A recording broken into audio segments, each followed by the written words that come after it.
Télécommunication. Chaque chiffre désigne une chose différente. Le premier, le volume sonore, et le second, la clarté de l'information. Ainsi, lorsqu'on répond reçu 5 sur 1, on indique que le volume est bon, mais que la qualité audio est défaillante. Un appel reçu 5 sur 5 était donc idéal. Bien reçu ? Question de Lucas R. Pourquoi dit-on un bug informatique ? C'est un mot anglais qui veut dire insecte. Mais alors, pourquoi parle-t-on d'insectes quand nos ordinateurs plantent ? Tout simplement parce qu'au départ, les premiers bugs étaient réellement provoqués par des insectes. Dans les années 1940, les ordinateurs n'étaient pas aussi petits qu'aujourd'hui. Ils occupaient une pièce entière. Il y avait des fils et des ampoules de partout. Ce qui créait de la chaleur et attirait les insectes de tous bords. Cafards, punaises, mouches. Et si en se baladant, les insectes touchaient 2 fils en même temps, ils créaient un court-circuit. Depuis, nous n'avons plus de cafards dans nos ordinateurs, mais l'expression, elle, est restée. Question d'Ismaïl B. Pourquoi les parcours de golf ont-ils 18 trous ? La naissance officielle du golf est répertoriée à St Andrews, en Écosse, en 1754.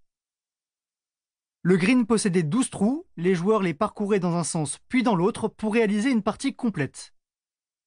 Mais bizarrerie du sport, sur les 24 trous, on n'en jouait que 22, puisque le premier trou ne servait qu'à se positionner pour viser le deuxième. On ne le jouait donc pas. 10 ans plus tard, les golfeurs estimèrent que les distances entre les 4 premiers trous étaient trop courtes. Du coup, ils en supprimèrent 2. On passa donc de 11 trous par passage à 9 et donc à un parcours total de 18 trous. Ce parcours fut ensuite copié dans tous les golfs du monde et l'on dessina enfin un vrai point de départ. Question de Mathieu S. Pourquoi Michelin fait-il un guide culinaire ? À première vue, il n'y a pas vraiment de rapport entre la nourriture et les pneus. Quoique. Il y en a tout de même un peu inattendu, je vous l'accorde. Au début du XXe siècle, la firme Michelin domine le marché français du pneumatique mais désire accroître ses revenus. Les automobilistes n'usant pas assez leurs pneus pour en changer fréquemment, Michelin sort un guide culinaire pour inciter les gens à parcourir davantage les routes abrasives de l'époque. Une façon comme une autre de pousser la consommation à la roue.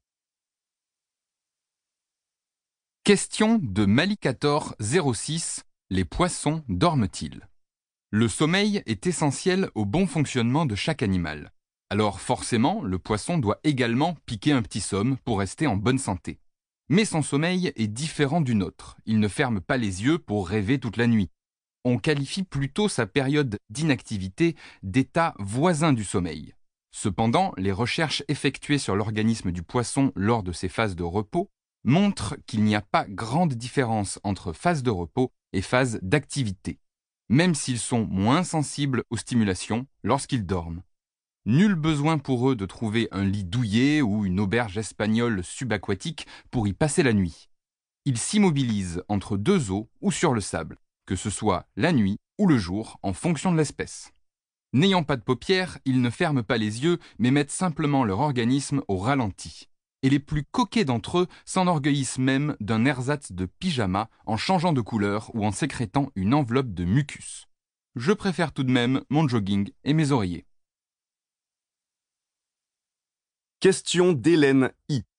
Pourquoi les bébés ont-ils une grosse tête ? On ne va pas se mentir, un bébé, aussi beau que l'on puisse le trouver, malgré les beaux yeux de papa et le nez fin de maman, a une tête énorme par rapport à son corps. Les mensurations moyennes à la naissance sont de 50 cm de longueur pour son corps et 35 cm de tour de tête. Une proportion qui serait monstrueuse sur un adulte en comparaison. Alors oui, c'est beaucoup, mais à la naissance, le cerveau a déjà besoin d'un volume important, ne serait-ce que pour pousser le premier cri. Question de Greg 678. Pourquoi les pirates portent-ils un cache-œil ? Ce n'est pas pour le swag ou pour paraître plus méchant.